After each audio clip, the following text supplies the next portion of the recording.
Olá, queridos amigos, tudo bem com vocês? Sejam bem-vindos ao canal Fala Sério Pastor. É uma grande alegria ter vocês aqui em nosso canal para estudarmos a palavra do Senhor. Eu tenho aqui a minha Bíblia Sagrada, este livro precioso que nós estudamos e vamos dar continuidade à nossa série sobre juízo investigativo, esta doutrina, este tema tão importante, tão relevante, pregado pela Igreja Adventista do Sétimo Dia, entretanto, criticado por algumas pessoas que, por não conhecerem profundamente o assunto, acham tratar-se de um tema não relevante, alguns até consideram uma heresia. E nós estamos mostrando ao longo dos nossos estudos aqui que, na realidade, este é um tema muitíssimo importante, muitíssimo relevante, e hoje nós vamos dar continuidade estudando o livro de Daniel. Nós já percebemos aí a estrutura do livro de Daniel, como que o livro de Daniel está dividido, e é necessário compreendermos ainda um pouco mais sobre o livro de Daniel. Vamos chegar à questão das 2.300 tardes e manhãs, e olha, o assunto de hoje está fantástico, você não pode perder, fica com a gente até o final, eu tenho certeza que vai ser uma bênção para a sua vida.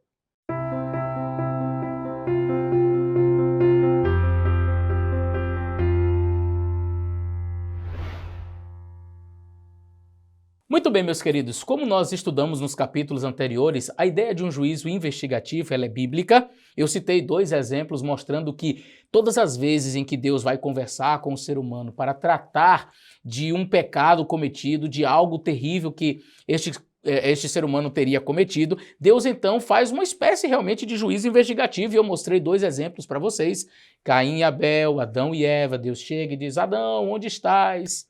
Não é? Quem te fez saber que estavas nu? Comeste da árvore que eu disse para não comer? Deus não sabe? Deus não sabe de todas as coisas? Ele não sabia que Adão tinha comido, não sabia que Adão tinha pecado? Por que Deus faz os questionamentos? Deus faz os questionamentos para dar a oportunidade do ser humano confessar o seu pecado, reconectar a sua vida com ele, reconhecer as suas falhas. A mesma coisa acontece com Caim. Caim chega e ele mata Abel, e Deus chega para ele e diz assim: Caim, o que fizeste? O sangue do teu irmão clama.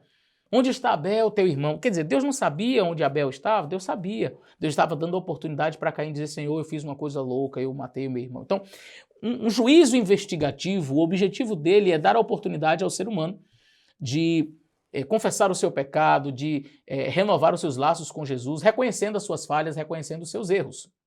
Muito bem, nós vimos também em estudos anteriores que o juízo investigativo ele está intimamente relacionado com uma cerimônia de Israel, uma cerimônia tipológica, portanto, ela era uma sombra e precisava encontrar a sua realidade em algum momento na história, ela precisava encontrar o seu ápice, né? Nós dizemos que a sombra encontra a realidade, aquilo que era apenas uma ilustração passa a ter o seu real significado em Jesus Cristo, como as demais festividades. E aí eu mostrei para vocês sobre a festa da Páscoa e qual era o simbolismo da festa da Páscoa. A festa da Páscoa, a Pessar, né? Passagem, era o simbolismo do povo de Israel saindo da escravidão do Egito, sendo encaminhado para uma nova terra, não é? A saída ali e a matança do cordeiro, aqueles que tinham sangue do cordeiro nos umbrais de suas portas seriam livres da morte, do anjo que viria naquela madrugada destruindo todos os primogênitos do Egito. E aí a gente vai perceber que esta cerimônia, esta festividade era uma tipologia mostrando que o sangue do cordeiro nos libertaria também do pecado, da escravidão do pecado. Não mais do Egito, mas de fato da escravidão, do pecado deste mundo. Então, nós tínhamos uma festa que era tipológica. O Yom Kippur, ou seja, o dia da expiação, também era uma festa tipológica, portanto ela precisava encontrar em Cristo a sua realidade. E quando nós olhamos para a festa do Yom Kippur, do dia da expiação, nós temos a matança de animais, o cordeiro e também um bode era morto naquele dia, aquele ritual que era seguido durante todo o ano, onde o sacerdote pegava o sangue e aspergia lá nas cortinas dentro do altar. Agora não tinha mais essa cerimônia, não era mais de fora para dentro, como que levando simbolicamente aqueles pecados e aspergindo nas cortinas. Nós percebemos que naquele dia a cerimônia era de dentro para fora, tirava-se as cortinas, o sumo sacerdote entrava do lugar santíssimo e ali aparecia a Shekinah, a presença de Deus. Enquanto isso, Deus estava passando em revista todo o povo. E a orientação era que o povo confessasse os seus pecados, pedisse perdão pelos seus pecados. E uma vez que o sumo sacerdote saía do lugar santíssimo e vinha para o povo, havia uma festa. As pessoas celebravam porque foram aceitos por Deus, foram perdoados por Deus. Esse dia também era conhecido como o Dia do Perdão. Olha que coisa linda. Nós temos que o livro de Hebreus falando, e nós lemos isso nos estudos anteriores, eu estou fazendo apenas um resumão. Em Hebreus, no capítulo 9, diz que, no verso 23, de sorte que era necessário que as figuras das coisas que estão lá no céu se purificassem. Uau! Então é necessário uma purificação das figuras das coisas que estão lá no céu? Sim, mas não com o sangue de bodes nem de carneiros, como diz aqui no texto, mas com sacrifícios superiores a estes. E do que está falando? Que coisas são essas que precisam ser purificadas? Aí o verso 24 diz, porque Cristo não entrou num santuário feito por mãos de homem, né? Figura do verdadeiro, porém no mesmo céu. Opa! Então há um santuário no céu e este santuário também precisa de uma purificação, mas não com sangue de carneiros e bodes. Aí eu começo a entender, aquela cerimônia onde tinha um bode que era morto, onde o sacerdote também entrava, e depois, no dia específico do Yom Kippur, o sumo sacerdote entrava até o lugar santíssimo, e ali havia o povo pedindo perdão do lado de fora. Isso também precisava acontecer? Paulo diz que sim. Paulo diz que sim, olha, as coisas lá do céu, o santuário lá, também precisa de purificação. E por quê? Porque o Cordeiro de Deus que tira o pecado do mundo com a sua morte, ou o seu sacrifício, ele fez um sacrifício perfeito e total para que pudesse salvar toda a humanidade. E agora, ele sobe ao santuário celestial para oficiar como sacerdote e como sumo sacerdote. E ali Cristo aplica os seus méritos, aplica os méritos do seu sangue, perdoando todos nós, e os pecados confessados e que foram simbolicamente transferidos para o santuário celestial, porque ele precisa ser purificado, será também purificado. E aí você diz assim, pastor, então o que Cristo fez na cruz não foi suficiente, foi total? Não, foi completo, suficiente, total, para resgatar o ser humano. Só que a gente precisa perceber que a morte do cordeiro no Yom Kippur, a morte do bode no Yom Kippur, não encerrava o cerimonial. O Yom Kippur não terminava assim, o sacerdote matou o cordeiro, pronto, agora acabou a festividade, acabou toda a cerimônia. Não. O bode era morto, depois o sacerdote entrava no lugar santo. Depois ele entrava no lugar santíssimo, tirava-se as cortinas, colocava-se outras cortinas no lugar. Então, Jesus morre. Aí ele sobe como sacerdote. Ele vai aplicar os méritos do seu sacrifício agora, lá diante do Pai. E aí nós percebemos que o livro de Hebreus, ele fala que há necessidade dessa purificação. Mas é o livro de Daniel que fala quando isso aconteceria. Em Daniel 8,14, nós lemos até 2.300 tardes e manhãs e o santuário será purificado. Nós estudamos exatamente no estudo anterior que o livro de Daniel ele segue uma estrutura muitíssimo interessante de repetição e ampliação. Nós vimos que o capítulo 2, capítulo 7 e capítulo 8 trata-se do mesmo evento. Os reinos que aparecem no capítulo 2 precisam aparecer no capítulo 7 e volta a aparecer no capítulo 8 com exceção de Babilônia, porque ela já estava no processo de queda, quando Daniel escreve. Então, nós temos que ter necessariamente os impérios Medo-Persa, que aparecem no capítulo 2, 7, o Império Grego e Roma.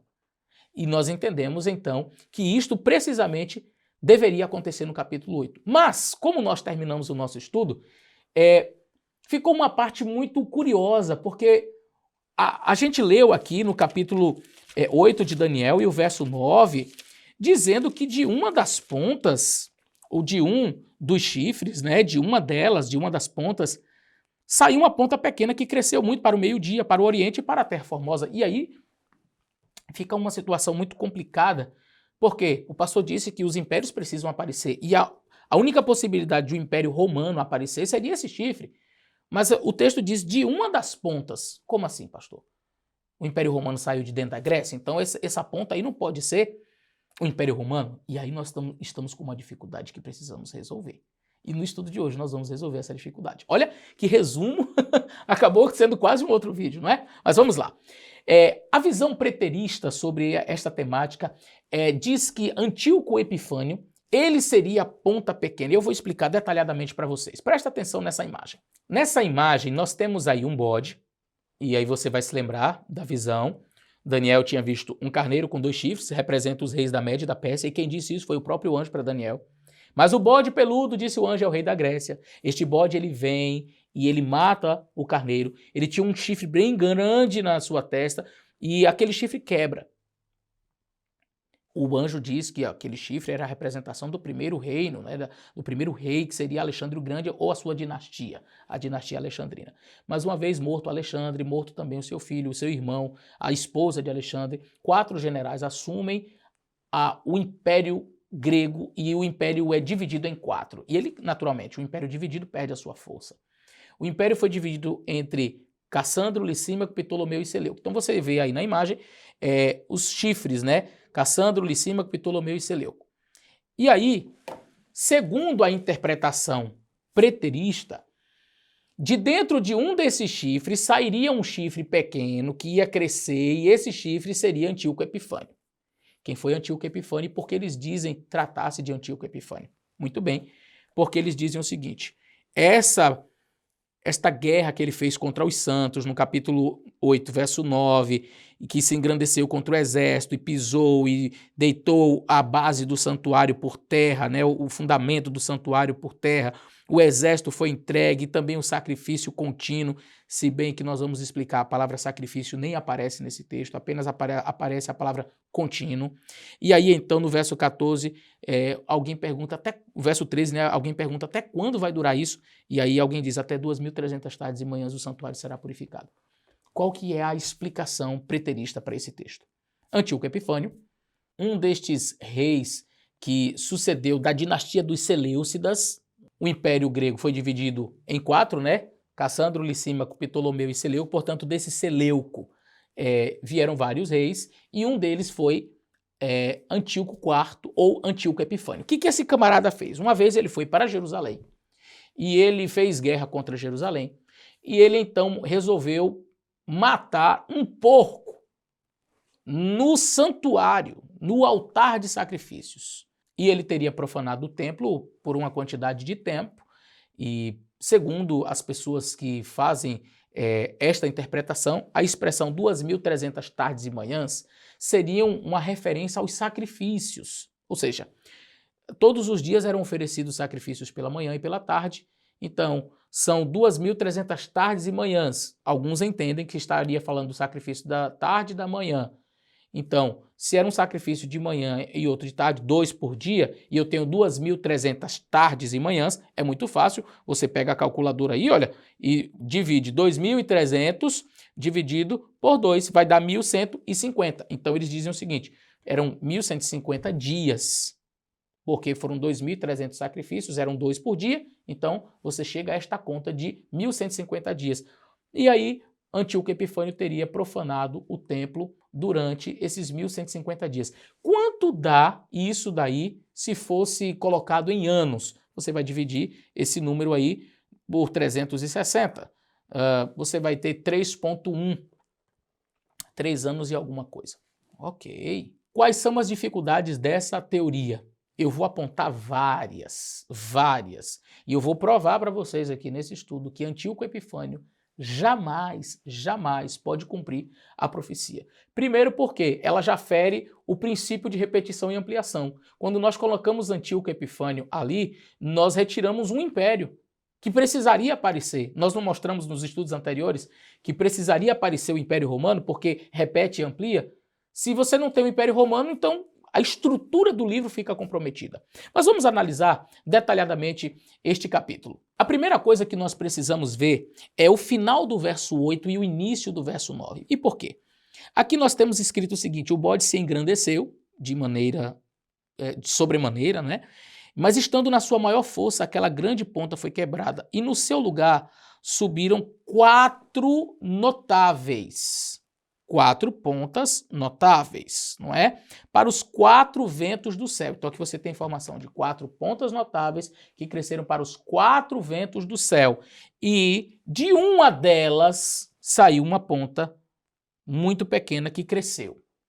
Aqui nós temos uma questão. Os adventistas do sétimo dia entendem que essa expressão de uma delas é uma referência aos ventos, a um dos pontos cardeais, porque diz que aquelas 4 pontas foram para os 4 ventos do céu. Nós entendemos que isso trata-se, na realidade, dos pontos cardeais, não é? Norte, sul, leste, oeste. Cresceram para os 4 ventos do céu. E então, de uma delas, e a visão adventista vai então confirmar que esta ponta pequena surge de um dos pontos cardeais, ou seja, uma referência de um dos ventos e não de um dos chifres. Uau, pastor, mas como é que a gente vai explicar isso? Na minha versão fala de uma delas, em outras versões fala de um deles, em outras ainda fala de um dos chifres. A palavra chifre realmente não está presente na língua hebraica no texto. Tá? Se você pega o verso 9, vai estar simplesmente de uma delas. Mas eu quero analisar um hebraico com vocês, porque existe aqui um paralelismo de gênero fantástico. Olha, a língua hebraica, ela trabalha de maneira muito interessante a sua poesia, e ela não trabalha da mesma forma como a língua portuguesa. Nós rimamos as palavras, não é verdade? A gente combina foneticamente as palavras, né, para uma ficar combinando com a outra. Minha terra tem palmeiras, onde cantam os sabiás, aves que aqui gorjeiam, não gorjeiam como lá. E aí você vai ter as frases combinando, rimando. Na língua hebraica não funciona assim. Você tem paralelismos sintéticos ou antitéticos e não estão preocupados necessariamente com a rima. Por exemplo, o livro de Provérbios vai falar muito, o sábio faz assim, e mas o tolo faz desse jeito. É um paralelismo antitético, mostrando que um faz de um jeito e o outro faz o contrário.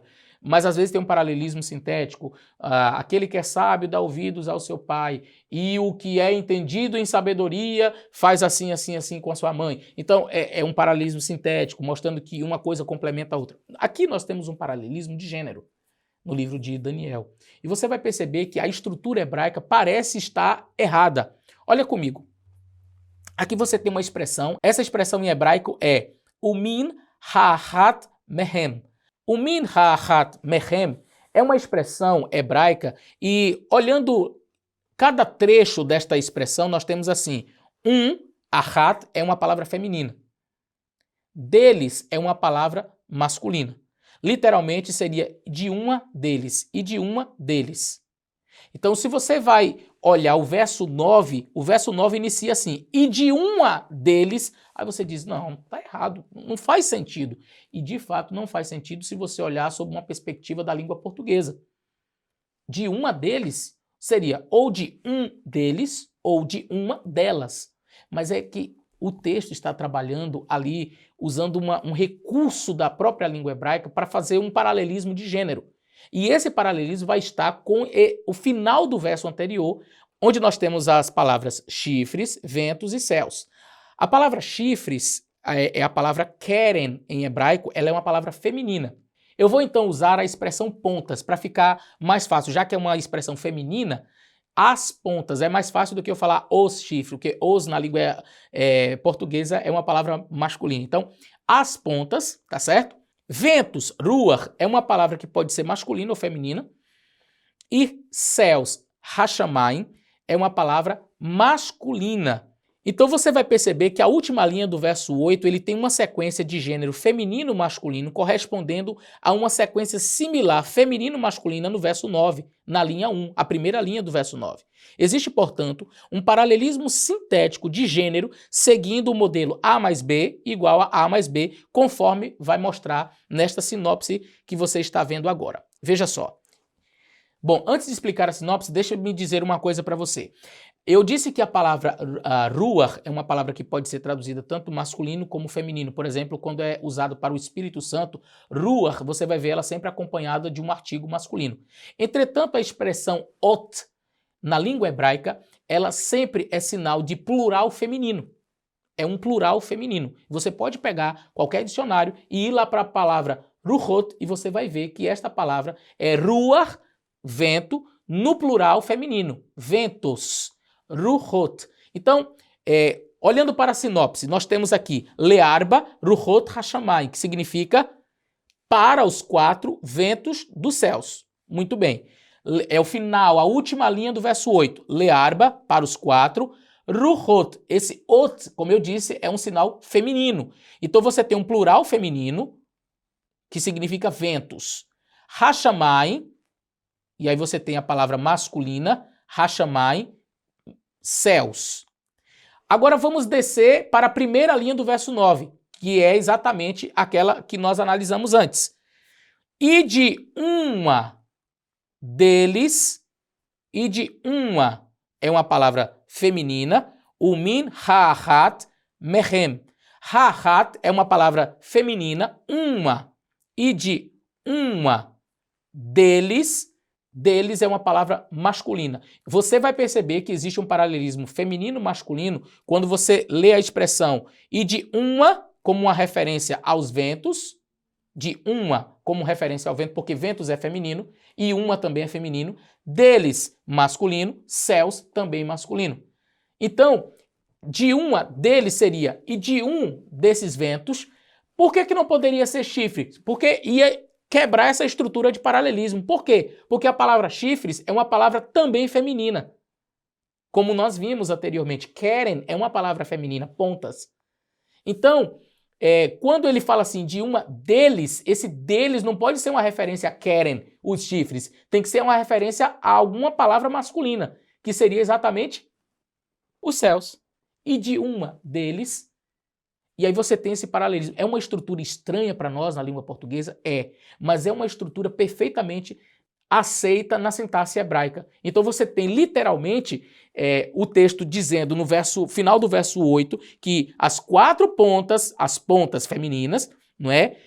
Cresceram para os quatro ventos feminino dos céus masculino. E de uma feminino, deles masculino dos céus, saiu. Aí você chega e diz assim, pastor, eu entendi.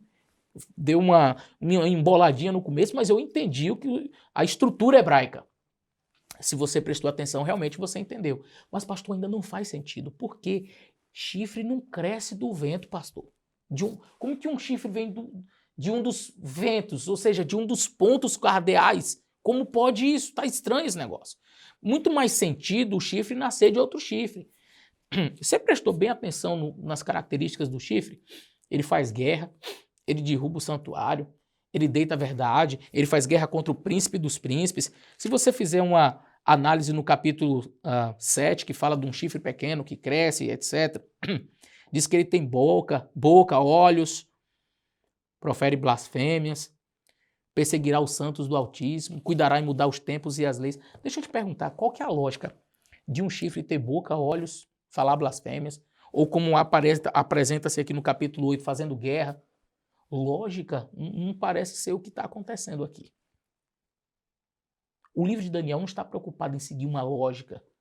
Qual a lógica de um animal sair de dentro do mar com duas asas, com quatro cabeças, quatro asas, dentes de ferro, e aí surge um chifrezinho pequeno no quarto animal que vai crescendo e vai tomando proporções, vai perseguindo e vai matando? Quer dizer, não é lógica. O livro de Daniel ele está preocupado em apresentar a profecia e não necessariamente a lógica. Então, pela primeira análise que nós fizemos aqui, nós já percebemos que, de fato, Antíoco Epifânio ele não pode cumprir esta profecia.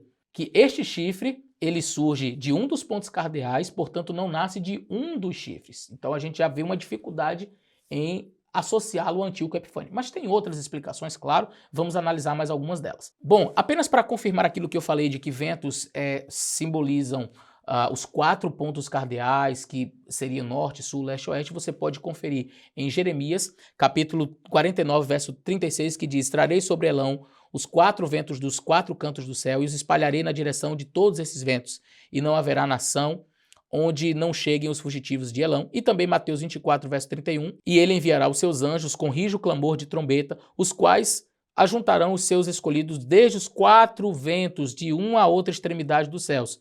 Ficando claro, portanto, que essa expressão ventos ali, profeticamente, é uma referência aos quatro pontos cardeais. Uma outra dificuldade que nós vamos encontrar se você der uma lida na sua Bíblia, vai estar escrito provavelmente assim no capítulo 8, e o verso, por exemplo, o verso 11. E se engrandeceu até o príncipe do exército, e por ele foi tirado o sacrifício contínuo. Na sua Bíblia tem escrito aí, ou contínuo, sacrifício, aparece a palavra sacrifício. Na minha aparece em itálico. Todas as expressões que não se encontram no hebraico original, a minha Bíblia ela traduz, ela coloca a palavra, mas coloca em itálico, porque na realidade, de fato, aqui é um acréscimo, a palavra sacrifício. Então você tem, engrandeceu até o príncipe do exército, e por ele foi tirado contínuo sacrifício. Pastor, mas por quê? Qual o problema? Lembra-se que a ideia das pessoas preteristas é dizer que, na realidade, o sacrifício é que foi retirado ali por Antíoco Epifânio, que a visão tem que ver com o sacrifício. Só que a expressão que aparece ali é apenas o contínuo, ou o diário, que é em hebraico chamado tamid. Essa expressão tamid quer dizer diário. Se quisesse falar sacrifício diário, sacrifício contínuo, a expressão seria olá hatamid, que seria sacrifício, olá hatamid, diário ou contínuo. O termo hatamid é geralmente traduzido pelos comentaristas como sacrifício diário, uma oferta regular, o sacrifício tamid e outras formas mais. Os críticos históricos que aplicam esta profecia Antíoco IV são da opinião comum de que o termo hatamid deve ser empregado como um termo técnico, sendo este uma abreviatura da expressão olá hatamid, que quer dizer sacrifício diário. Bom, quais são as dificuldades que nós encontramos com esta visão? Primeiro, onde quer que a expressão tamid apareça no Antigo Testamento em conexão com o sacrifício diário, ele é sempre um adjetivo ligado pelo substantivo sacrifício ou holocausto. Ou seja, sempre vai aparecer olá hatamid. Nunca aparece assim, tamid como uma referência ao sacrifício diário. Quando vai falar de sacrifício diário, põe olá hatamid. Se quer falar tamid, só o diário, então você coloca só tamid. Se Daniel quisesse falar do sacrifício diário, que teria sido por causa daquele porco e tal, ele teria escrito lá, olá hatamid. Por que ele escreveu tamid somente? Porque tamid representa o diário. E o que é o diário? Era só o sacrifício? Aí a gente vai perceber que o diário tinha muito mais coisas, não é? Vamos ver mais. A segunda dificuldade é que esse suposto termo técnico é usado de forma abreviada somente no livro de Daniel. Em nenhum outro lugar você encontra esse suposto termo técnico onde aparece a expressão tamid como a referência ao olá hatamid, ao sacrifício contínuo. Terceira dificuldade, apenas no Talmud a palavra tamid é empregada como um termo técnico. O Talmud foi escrito, 400 anos depois de Cristo, quarto século depois de Cristo. Aí a gente pergunta, será que essa expressão usada no Talmud como um termo técnico pode retroativamente ser aplicada ao livro de Daniel quando naquela época ninguém usava dessa forma? Vamos ver alguns questionamentos para estas abordagens difíceis que são levantadas por aqueles que defendem a ideia de Antíoco Epifânio.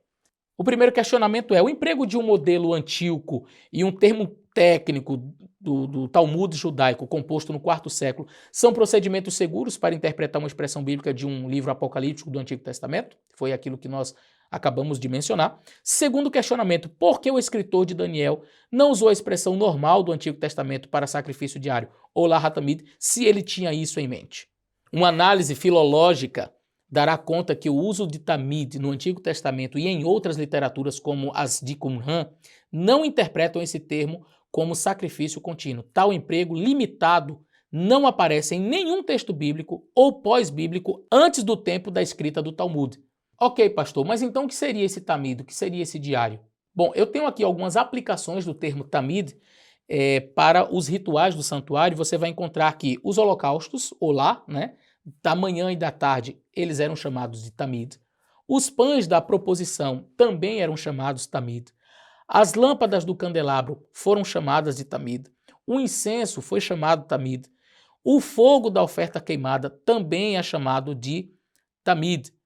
Você vai notar, portanto, que a expressão tamid, ela dizia respeito a tudo aquilo que envolvia o santuário e era realizado diariamente. Você vai perceber que Roma se enquadra perfeitamente na profecia, porque Roma não apenas foi lá, como Antíoco fez, matou um porco, profanou o altar e tal, e aí causou uma revolta dos judeus, e aí você vai conhecer a revolta dos macabeus, eu vou falar um pouco mais sobre isso. Só que você vai notar que Roma, ao contrário, destrói o templo de Jerusalém. Destrói o templo, derruba o templo, põe fogo no templo. Então não só acaba com o altar, com os pães da proposição, com o altar de incenso, com tudo. Roma destruiu tudo, acabou com tudo. Aí você entende realmente o que aconteceu. E na fase religiosa, Roma continua deitando a verdade por terra, continua, porque agora você tem homens ocupando a função que seria do sacerdote Jesus Cristo, como se colocando na posição de intercessores. Você não vai mais a Jesus para confessar os seus pecados, você vai a um líder religioso e diz: Padre, eu pequei. Aí ele diz: você vai fazer isso, isso, isso. Nós temos um intercessor diante de Deus, nós não vamos a homens para nos confessarmos. A não ser que eu peque contra o próximo, eu devo ir lá e pedir perdão por aquilo que eu fiz contra ele. Mas você vai notar que Roma, tanto na fase política como na fase religiosa, destrói o templo, tanto literalmente, como também simbolicamente através do papado, introduzindo ali as heresias, fazendo com que o Tamid, o diário que é realizado por Cristo no céu, fosse então deitado por terra com as ações de Roma nesta fase religiosa. Agora eu vou apresentar várias razões para vocês por que Antíoco jamais poderia cumprir as prescrições de Daniel 8. Eu já apresentei algumas, mas agora vamos pontuar, e aí você, quando terminar esse vídeo, vai dizer assim: rapaz, então realmente esse chifre aqui não pode ser Antíoco. Primeira razão. A primeira razão é justamente esta que nós acabamos de apresentar sobre a expressão Tamid.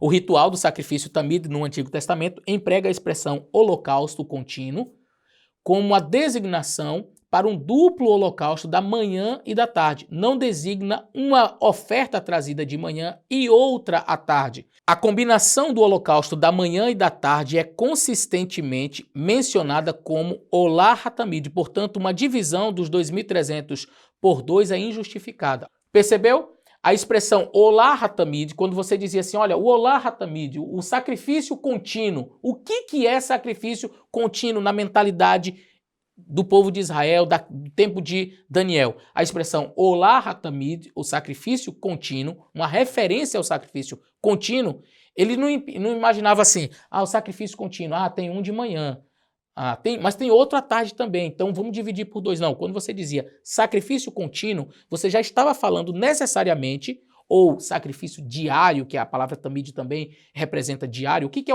o sacrifício diário? O que representa essa expressão, sacrifício diário, o sacrifício do dia? Eles não dividiam por 2, eles entendiam que sacrifício diário era uma referência ao sacrifício feito de manhã e sacrifício feito à tarde. E isso, os dois juntos, combinados, é o sacrifício diário. É o Tamid, Olah HaTamid. Então, dividir por 2, como alguns querem, não faz o menor sentido. Segundo argumento, a sequência de tardes e manhãs, como as tardes antes das manhãs, nunca se refere ao sacrifício Tamid. Os sacrifícios Tamid são sempre designados nas sequências da manhã e da tarde, sem exceções, em todo o Antigo Testamento. Assim, a expressão tardes e manhãs não se refere aos sacrifícios Tamid, mas a uma medida de tempo. Ué, pastor, não entendi muito bem. Como assim? É bem simples. A expressão tarde e manhã, quando nós lemos aqui até 2.300 tardes e manhãs o santuário será purificado, essa expressão tarde e manhã nunca, na Bíblia inteira, ela vai ser usada para sacrifícios. Ué, mas não fala do sacrifício da manhã e da tarde? Sim, fala do sacrifício da manhã e da tarde. Manhã e tarde. Mas quer dizer que a ordem faz diferença total. Total. Se você pega o livro de Êxodo, se você pega o livro de Levítico, você vai ver que todas as vezes que Deus diz a Moisés, Arão, enfim, aos sacerdotes, oferecerás um sacrifício pela manhã e pela tarde. Um sacrifício pela manhã e pela tarde. Essa é a ordem do Olah HaTamid, do sacrifício diário. Manhã e tarde. Mas o texto que nós lemos fala de tardes e manhãs. Tarde e manhã só vai aparecer em outro lugar na Bíblia. Aonde, pastor? Lá em Gênesis, no capítulo 1. Você abre a sua Bíblia em Gênesis, capítulo 1, e Deus diz assim, haja luz e houve luz, fez separação entre a luz e as trevas e tal. Deus chamou a luz dia, as trevas noite, e houve tarde e manhã, o primeiro dia. Quando Deus faz a separação do firmamento e das águas, houve tarde e manhã, o segundo dia. Ali no verso 8, né? Foi tarde e manhã o dia segundo, ou segundo dia.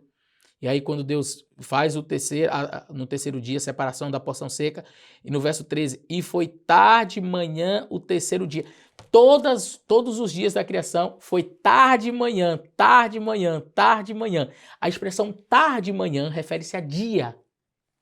E na profecia, um dia equivale a um ano. Portanto, não são 2.300 sacrifícios divididos por 2, que vai dar 1.150 dias, e que Antíoco Epifânio... Não, esquece isso aí.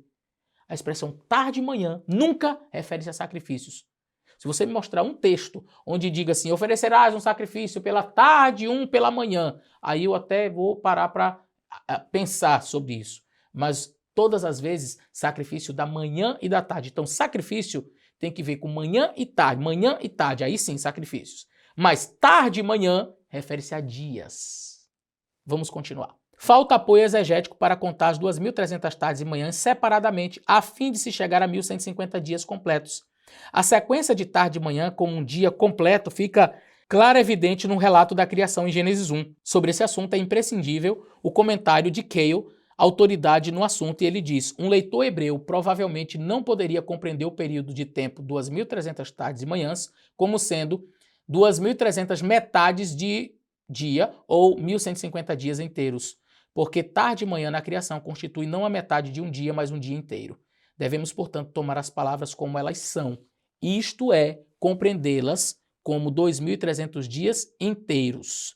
Quando os hebreus desejavam designar dia e noite separadamente, eles mencionavam o número de ambos, como, por exemplo, quando fala 40 dias e 40 noites, 3 dias e 3 noites, e choveu no dilúvio 40 dias e 40 noites.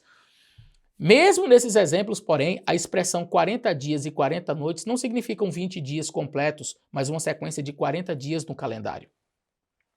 Então, apenas confirmando o argumento anterior, realmente a expressão tarde e manhã quer dizer dia e jamais é uma referência a sacrifícios para que você possa dividir por 2. O quarto argumento diz o seguinte: falta apoio histórico. Quer as 2.300 tardes e manhãs sejam corretamente compreendidas como dias inteiros ou incorretamente compreendidas como 1.150 dias inteiros, ou quer elas sejam consideradas 6 anos, 4 meses e 20 dias, ou como 3 anos, 2 meses e 10 dias, respectivamente, na base de um ano profético, que seria um ano de 360 dias, permanece o fato de que não há nenhuma época histórica mencionada no livro dos Macabeus ou em Joséfo relativa a Antíoco IV, que corresponda a uma ou outra série de números. Como assim, pastor? Se você pegar 2.300 e dividir por 2 dá 1.150 dias, vai dar 3 anos, 2 meses e uns 10 dias. Se você colocar os 2.300, vai dar 6 anos, enfim. Nenhum dos números, se você dividir por 2, se você considerar o número inteiro, nenhum deles bate com a descrição da quantidade de tempo que Antíoco profanou. Ah, não!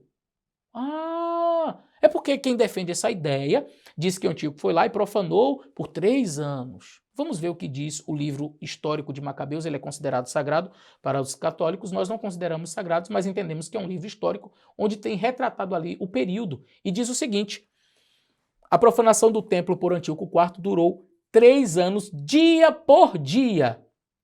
1 Macabeus, capítulo 1, verso 54 e verso 59, também capítulo 4, verso 52.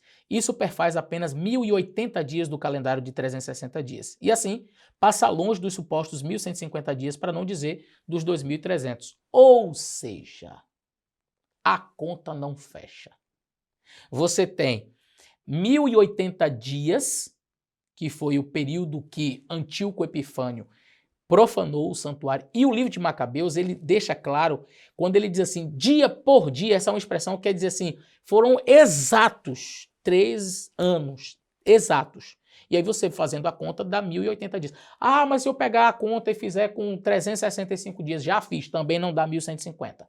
Vou pegar aqui a minha calculadora e vou fazer, olha, 1.150 dias dividido, vamos colocar, né, por os 365 dias, já que vamos seguir então o calendário normal, dá ainda 3,1. Não bate, nunca fecha os 3 anos certinhos. Mas o livro de Macabeus, quando fala desse aspecto, ele é muito taxativo em dizer que foi 3 anos, dia por dia. Então, é uma expressão assim contundente. Eu conversei sobre isso com uma pessoa e eu apresentei este dado. Ele disse assim para mim: Eleazar, mas a gente tem que considerar algumas coisas, né? Aí a gente faz uma aproximação. O Antíoco Epifânio profanou por 1.080 dias. Então, se você divide por 2 os 2.300, dá 1.150. Aí você dá uma aproximada. Digo, aproximada? 70 dias para eu aproximar, meu amigo? Que aproximação é essa? O chifre, ele surge depois do reinado dos 4 chifres gregos. E vamos ler então o verso 23, capítulo 8, verso 23. O anjo está explicando, não é? O bode peludo, verso 21, é o rei da Grécia, a ponta que tinha olhos é o rei primeiro. E o verso 22, o tecido quebrado e levantado 4 no lugar significa que 4 reinos se levantarão da mesma nação. Então o chifre é uma representação de reinos. São reinos que se levantarão, mas não com a mesma força dela. Mas no fim do seu reinado, quando os prevaricadores acabarem, se levantará um rei. E aí vai dar a descrição do chifre pequeno que tinha sido mencionado anteriormente.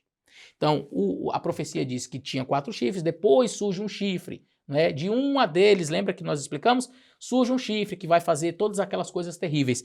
Aí, o texto do verso 23 diz, mas no fim do seu reinado, no reinado de quem? Dos 4 que estavam sendo mencionados aqui, olha. Mas no fim do seu reinado, quando os prevaricadores acabarem, se levantará um rei. E aí vai falar. Este chifre aparece no fim do reinado.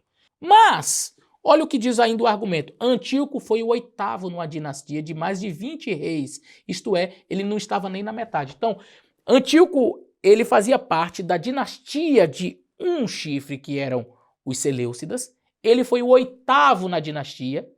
A dinastia teve mais de 20 reis. Antíoco foi o 8º. Mas o texto, o anjo diz para Daniel, no fim do reinado é que vai aparecer. Ué, como que foi no fim do reinado grego? Se Antíoco ele aparece como 8º, então não foi no fim, ele não estava nem na metade. A palavra gadal em hebraico quer dizer engrandecer-se, crescer, ficar forte, tornar-se forte, não é? E aí diz assim, o carneiro engrandeceu-se no verso 4, o bode engrandeceu sobremaneira, verso 8, e o chifre tornou-se muito grande, verso 9, o que cria vínculo linguístico. Pastor, explique melhor isso daí. Quando você vai fazer uma análise exegética de um texto, você precisa considerar as expressões que acompanham todo o capítulo. Quando você vai para o capítulo 8, verso 4, vi que o carneiro dava amarradas para o ocidente, para o norte e para o meio-dia, e nenhum dos animais podia estar diante dele. Nem havia quem pudesse livrar-se da sua mão. Ele fazia conforme a sua vontade e se engrandecia. Essa é uma característica do Império Medo-Persa. Quem diz isso? O próprio anjo, cá embaixo. O anjo diz assim, olha, verso 20, aquele carneiro que viste com as 2 pontas é o Império Medo-Persa. Então, o Império Medo-Persa, a característica do império era de engrandecer-se. Então você tem um império que está crescendo, se engrandecendo. Aí entra em cena um bode. E o verso 8 diz, o bode se engrandeceu. Quem é o bode? Verso 21, mas o bode peludo é o rei da Grécia. Então você está percebendo? O primeiro império que é citado aqui, o Império Medo-Persa, ele se engrandece. Aí vem um outro império, esse império se engrandece. Agora vamos para o verso 9. E de uma deles, lendo como se fosse na língua hebraica, traduzindo literalmente, né?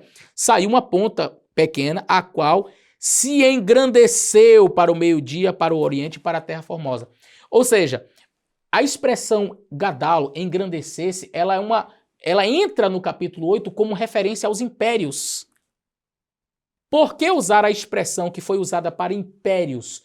O Império Medo-Persa engrandeceu-se. Aí vem o Império Grego. Este Império Grego, gadal, engrandeceu-se. Aí fala de um chifre. E esse chifre engrandeceu-se. Percebe? Nós estamos falando de impérios. Por que usaria a expressão para o Império Medo-Persa, o Império Grego e um rei do Império Grego? Antíoco IV. Então, essa expressão engrandeceu-se, gadal, exegeticamente, ela vai criando vínculos com os impérios, fazendo necessariamente uma ligação entre os impérios. Este império surge, ele se engrandece. Surge um outro império, ele se engrandece. Vem um outro império, que é o Império Romano, e ele se engrandece. Não faz sentido você pegar a expressão que está criando vínculos dentro do próprio capítulo para usar para um rei específico. Percebe? Vamos ao próximo argumento. Antíoco não era um chifre à parte, mas ele fazia parte de um dos 4 chifres gregos, o chifre Seleucida, o 8º rei. Por que eu estou trazendo isso como observação? Note que no verso 23, o anjo diz, o fato de ter sido quebrada, levantando-se 4 chifres, 4 pontas no lugar daquela ponta, significa que 4 reinos se levantarão de uma mesma nação. Chifre, para o anjo Gabriel, ele diz que é uma representação de reinos. Então você tem um reino, o reino grego, que foi dividido em 4 reinos. A dinastia, ou seja, Cassandro e os seus descendentes, Licímaco e os seus descendentes, Ptolomeu e os seus descendentes e Seleuco e os seus descendentes. Então, nós temos a dinastia dos Seleucidas, a dinastia de Alexandre, a dinastia de Cassandro, a dinastia de Licímaco. Cada um desses tem vários reis. Quando o Seleuco morreu, um rei assumiu. E não se fala de um chifre à parte para esse rei, ou de Cassandro. Então, imagine que cada rei da dinastia de Cassandro, ou de Licímaco, ou de Ptolomeu, ou de Seleuco, se cada rei desse fosse um chifrezinho, um reino à parte, aí você teria os 4 chifres e um monte de chifres saindo desses 4 chifres. Mas, de maneira muito interessante, o texto fala de um único chifre, e aí o pessoal diz, não, isso aqui é Antíoco. Mas peraí, por que Antíoco? Se o chifre representa um reino, Antíoco ele fundou um reino? Não, ele foi parte de um reino que já existia. Ele seguiu dentro da dinastia dos Seleucidas. Ele era apenas um, entre tantos. E não tem um chifre para cada rei que surge. Morreu um, saiu... Por exemplo, Antíoco IV morreu. Aí o próximo que assumiu, tem um chifre para ele também? Não. Por quê? Porque chifre representa reino. Qual foi o reino que Antíoco fundou? Ah, não, ele era grego. Sim, mas já tem os 4 chifres que diz que quando o primeiro caiu, que era Alexandre o Grande, o reino foi dividido em 4, já tem esses 4. E Antíoco estava dentro de um desses. Ele não pode ser um chifre à parte, um reino à parte. Se ele já fazia parte do Império Grego. Então, não faz sentido esse argumento. Percebe? Próximo. Os versos 17, 19 e 26 dizem que esta profecia é para o tempo do fim. O verso 17 vai dizer assim: E veio ele onde eu estava, e vindo ele, fiquei assombrado e caí sobre o meu rosto. E ele me disse, entende, filho do homem, porque essa visão se realizará no tempo do fim. Ou seja, a visão ela iria até o tempo do fim, compreenderia até o tempo do fim. Olha outro verso, o verso 19. O verso 19 diz, e disse, eis que te farei saber o que há de acontecer no último tempo da ira, porque ela se exercerá no determinado tempo do fim. Verso 26. A visão da tarde e da manhã que foi dita é verdadeira, tu, porém, cerra a visão, porque só daqui a muitos dias se cumprirá. Então você vai perceber que o próprio anjo dá conta de que esta visão ela alcançaria até o tempo do fim. Antíoco Epifânio, gente, foi antes de Cristo. Como é que eu posso dizer que ele estava no tempo do fim? Não faz sentido. Não pode ser Antíoco. O outro argumento diz assim, Jesus situou no futuro. Olha, se você pega Daniel capítulo 8, você vai ver que fala do chifre, desse chifre pequeno que ele cresce, e uma das coisas que esse chifre faz é causar a assolação da desolação, ou assolação desoladora. Você vê, por exemplo, aqui no verso 12, o exército lhe foi entregue com o contínuo, por causa da transgressão assoladora. Então você vai perceber que essa transgressão assoladora, verso 13, depois ouvi um santo que falava, e disse ao outro santo aquele que falava, até quando durará a visão e o contínuo da transgressão assoladora, para que seja entregue o santuário e o exército. Então a transgressão assoladora provocada por esse chifre aqui, algumas pessoas dizem, não, isso aqui foi Antíoco que fez. Aí Jesus, lá em Mateus capítulo 24, vamos ler? Mateus capítulo 24 e o verso 15, Jesus ele diz o seguinte, Mateus 24 e o verso 15. Quando, pois, virdes que a abominação desoladora, da qual falou o profeta Daniel, que está no lugar santo, quem lê entenda, Jesus situa a transgressão assoladora, a abominação desoladora, como algo para o futuro. E ele ainda diz, olha, não é para você dizer assim, isso aqui é de outro texto, não, é de Daniel. Então, as ações do chifre pequeno que provocariam esta assolação desoladora, etc., que nós lemos aqui em Daniel, Jesus diz assim, quando vocês virem isto acontecer, só que Antíoco foi antes de Cristo. Jesus coloca algo para o futuro ainda, ou seja, Roma, quando destrói o templo, por exemplo, consegue cumprir isso daqui. Antíoco não. Como é que Jesus diz assim, olha, quando vocês virem futuro, eu fico com Jesus. Quem quer defender que foi Antíoco pode defender. Eu prefiro a interpretação de Jesus, que situa a abominação desoladora como algo para o futuro. Roma destruiu o templo e o profanou. Antíoco apenas profanou. Roma destruiu no ano 70, em seu lugar levantou o templo de Júpiter Capitolino no ano 130 depois de Cristo. Ora, Antíoco foi lá e matou o porco. Ele profanou. Não podemos dizer que aquilo ali não foi uma profanação, ele profanou aquilo ali. Ele profanou aquele espaço. Mas ele destruiu o templo. Porque o texto diz que a base do santuário seria lançada por terra. E a expressão ali hebraica, makon, o lugar do seu santuário, a base do santuário seria lançada por terra. Roma fez isso quando destruiu no ano 70 o templo de Jerusalém. Antíoco não, Antíoco matou o porco. Mas a profecia dizia que o chifre pequeno ia só fazer isso? Ou ia acabar com o templo, destruir o templo? Então Roma consegue perfeitamente cumprir as exigências da profecia. Olha este outro argumento aqui. Antíoco não conseguiu conquistar o sul, o Egito, de modo permanente. Em sua segunda campanha contra o Egito, no ano 168 a.C., ele foi obrigado pelo embaixador romano Pompílio Leanus a abandonar o Egito ou sofrer as consequências. Olha, numa pesquisa rápida que eu fiz sobre essa tal conquista de Antíoco no sul, no Egito, olha o que diz aqui. Diz aqui o seguinte, que o embaixador romano Caio Pompílio Leanus deu um ultimato para Antíoco Epifânio para que ele evacuasse o Egito e Chipre imediatamente. Olha que coisa! Antíoco ele foi pego de surpresa e ele pediu um tempo para pensar. Pompílio, entretanto, desenhou um círculo na terra ao redor do rei com a sua bengala e exigiu uma resposta inequívoca antes que Antíoco deixasse o círculo. Consternado com a humilhação pública, o rei concordou rapidamente em obedecer. Ah, o pessoal que defende que Antíoco, né, pode ser o cumpridor desta profecia, não. Antíoco, ele conquistou o sul, conquistou o Egito, conquistou? O embaixador Pompílio chegou lá e disse, saia imediatamente. Não, mas eu fui pego de surpresa, ele pegou com a bengala, riscou ao redor de Antíoco, fez um círculo ao redor de Antíoco e disse, antes de você sair desse círculo aí, me dê a posição. O que você vai decidir? Tá bom, eu saio. Isso é conquista?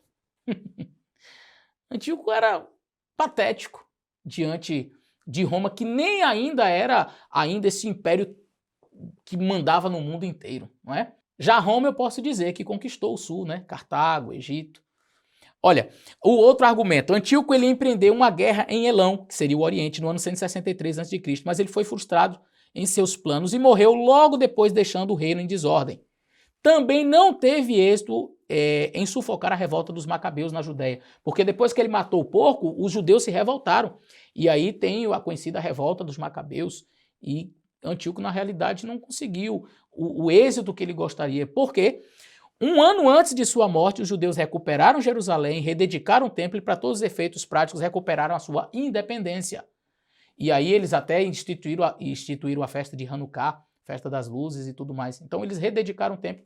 Antíoco não teve esta vitória, vamos dizer assim, pomposa e total sobre Jerusalém. Ao contrário, Roma, na época em que Jesus nasceu, já estava sob domínio romano, e eles, quando destruíram Jerusalém, acabaram com tudo, inclusive com o templo. Como eu dizia, ao contrário, né, Roma, em suas conquistas, anexou Cartago e o Egito, no sul, anexou toda a Ásia Menor, Síria, Mesopotâmia, no Oriente, e colocou a terra gloriosa, a Palestina, sob seu domínio no ano 63. Então, o que Antíoco não consegue, Roma consegue. Está percebendo que aquilo que as pessoas dizem, não, isso aqui foi Antíoco, não se encaixa, agora quando a gente coloca para Roma, tudo faz sentido? Outro argumento, Antíoco não se levantou contra o príncipe dos príncipes. No verso 11 diz que o chifre pequeno, Daniel capítulo 8, verso 11, se levantaria contra o príncipe dos príncipes, mas Antíoco não fez isso. Jesus, quando nasceu, Antíoco já tinha morrido há muito tempo. Agora Roma se levantou, sim, contra Jesus, e foi através do Império Romano que Cristo foi crucificado. Próximo argumento, o chifre cresceu para o Oriente, mas Antíoco ele já era do Oriente, ele cresceu para ele mesmo, não faz sentido. O verso 26 claramente afirma tratar-se de dias e não de sacrifício. A visão da tarde e da manhã refere-se a dias muito distantes, percebe? Então o próprio anjo diz no último verso lá, a visão da tarde e da manhã refere-se a dias muito distantes. Então, quando a pessoa diz, não, refere-se a sacrifícios, o anjo diz, não refere-se a sacrifício, refere-se a dias, Daniel capítulo 8, vamos ver aqui, e o último verso, Aliás, o penúltimo verso, né? E a visão da tarde e da manhã que foi dita é verdadeira. Tu, porém, encerra a visão, porque só daqui a muitos dias se cumprirá. Então a visão, ela na verdade não trata-se de sacrifícios, o próprio anjo dá conta de que esta visão refere-se a dias muito distantes. Quando nós falamos sobre a questão do tempo, nós temos vários tipos de anos em Israel. E olha que interessante, porque alguém poderia dizer, mas você fez o cálculo baseado nesse ano, mas existem outros anos em Israel que a gente poderia fazer uma conta diferente. Paulo Kordek, que é um dos maiores hemerologistas conhecidos com a sua incontestável autoridade, ele diz o seguinte: havia no calendário judaico 6 espécies de anos, quanto ao número de dias. Havia os anos comuns de 12 meses regulares, com 354 dias, os anos chamados abundantes, com 355 dias, os anos que eram conhecidos como defectivos, com 356 dias, e os embolísticos, que tinham 13 meses, onde entrava ali o mês de Ve-Adar, o 13º mês, com 384 dias, 385 dias e 386 dias. Ora, se o pretendido período em que perdurou a profanação do templo fosse dos anos regulares, nós teríamos 1062 dias. Se fossem com os anos abundantes, 1065. Os defectivos, 1068. Se fossem os embolísticos, né, incluindo aí o mês de Ve-Adar, respectivamente, 1152, 1155, 1158. Isso quer dizer que jamais se obterá os 1150 dias, mas Deus é exato. Percebe? Você pode pegar todos os anos, nenhum bate os 1150 que eles querem dividir por 2. A gente já viu que não dá para fazer isso. Mas mesmo que dividisse por 2, ainda assim os 2.300 dividido por 2 dá 1150, portanto não bate de forma alguma. Mas vamos aproximar. Deus não trabalha com aproximação. Deus é exato. Agora, o próximo argumento me chama a atenção. Por quê? Porque fala da origem. Quem foi que começou com essa ideia de falar das 2.300 tardes e manhãs, dividindo por 2, sacrifícios, e dizer que foi Antíoco? Vamos ler? A interpretação de que os 2.300 dias referem-se a 1.150 dias literais teve origem com um sofista Porfírio, que era seguidor das ideias de Hipólito, que foi o primeiro a identificar o chifre pequeno de Daniel 8 com Antíoco IV. E esse Porfírio fez uma obra, e a obra dele é conhecida Contra os Cristãos. Olha o nome do livro, Contra os Cristãos. É o que nos informa clarissimamente Jerônimo, e aí está a referência. Olha só. Quem foi que chegou e propagou essas ideias? Porfírio, que era seguidor de Hipólito, que foi o primeiro a falar dessa ideia de Antíoco Epifânio como sendo o cumpridor e tal. E aí Porfírio escreve um livro, olha o livro, Contra os Cristãos, é o nome do livro. E lá que ele defende essas ideias. E tem gente seguindo as mesmas ideias do camarada até hoje, não é verdade? O próximo argumento diz assim: o verso 12 afirma ali que o chifre pequeno deitou por terra a verdade, mas Antíoco não conseguiu deitar a verdade por terra. As tentativas que ele fez para que isso acontecesse foram, na verdade, infrutíferas, porque a perseguição redundou no fortalecimento da verdade, unindo os judeus contra a helenização do judaísmo. Ou seja, toda perseguição que Antíoco lançou sobre o povo judeu, na realidade, não lançou a verdade por terra. Ao contrário disso, os judeus eles se uniram mais e mais para defender aquilo em que acreditava, e eles voltaram-se muito mais para o texto sagrado. Eles começaram a fazer cópias, e há resquícios, inclusive, eu trabalho isso na minha tese de conclusão de curso, de que ali na época escribas já começassem a tentar uma padronização do texto, com resquícios, como eu dizia, inclusive de um trabalho pré-massorético ali, há resquícios de acentuação já em trabalhos antes de Cristo ainda. Eu não estou falando do período massorético, onde os acentos da língua hebraica e também as vogais que foram acrescentadas posteriormente, não estou falando disso, mas há indícios já de uma tentativa de padronização do texto desde aquele período. Então você vai perceber que as tentativas de Antíoco, na realidade, não deitaram a verdade por terra. Não, foi o contrário, Antíoco não conseguiu deitar a verdade por terra. Bom, como ficou claro para nós, Antíoco Epifânio ele não pode ser o cumpridor desta profecia de Daniel, capítulo 8 e o verso 14. Haveria um santuário a ser purificado? Sim, mas não poderia ser Antíoco que teria sido o profanador deste santuário. Por que não poderia ser Antíoco? É muito simples, porque Antíoco não cumpre em nada as exigências do próprio contexto. Agora Roma consegue. E eu diria Roma em suas duas fases. A sua fase pagã, política, né? E a sua fase religiosa, papal. Agora, entendendo tudo isso, resta-nos saber Que santuário, portanto, deveria ser purificado? Um santuário aqui na terra ou um santuário no céu? Conforme diz Paulo em Hebreus. Se, pastor, não é o santuário da terra, mas é um santuário celestial, quando é que se cumpre, então, esses 2.300 anos? 2.300 tardes e manhãs são 2.300 dias. E na profecia, um dia equivale a um ano. Portanto, 2.300 tardes e manhãs são 2.300 anos. Quando começa? Ok, deu para entender que não é Antíoco Epifânio. Mas aí, pastor, fica o questionamento. Qual a data de início desta profecia para que o santuário seja, então, purificado? Bom, um santuário vai ser purificado, podia ser o santuário aqui da terra, por que tem que ser o santuário celestial? Já vimos em Hebreus, Paulo fala da necessidade de se purificar as coisas lá do céu, né, o santuário no céu. Mas, ok, pastor, entendi, o santuário celestial precisa ser purificado, mas e como é que vocês chegam nesta data aí de 1844? Como é que a gente entende isso? Qual é a data inicial e qual é a data final para essas 2.300 tardes e manhãs? É disso que nós vamos falar no nosso próximo vídeo. Nós vamos estudar a data inicial e a data final.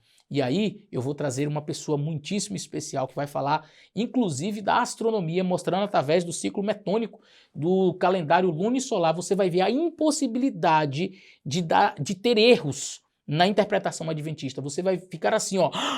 É uma coisa que nem a NASA pode falar contra, porque o ciclo metônico é algo assim preciso matematicamente. Você vai descobrir então que a data certinha para o cumprimento da profecia, e a gente vai trabalhar aqui o início, quando nós estudarmos no nosso próximo estudo, Daniel capítulo 9, vai falar sobre o início desta profecia e o final desta profecia. Por que nós adventistas acreditamos então que Cristo inicia a sua fase no lugar santíssimo em 1844? Qual é a razão disso? Por que o final das 2.300 tardes e manhãs chega a 1844? Nós vamos falar disso no nosso próximo estudo. Fica com a gente e já compartilha com todos os seus amigos. Grande abraço e até lá!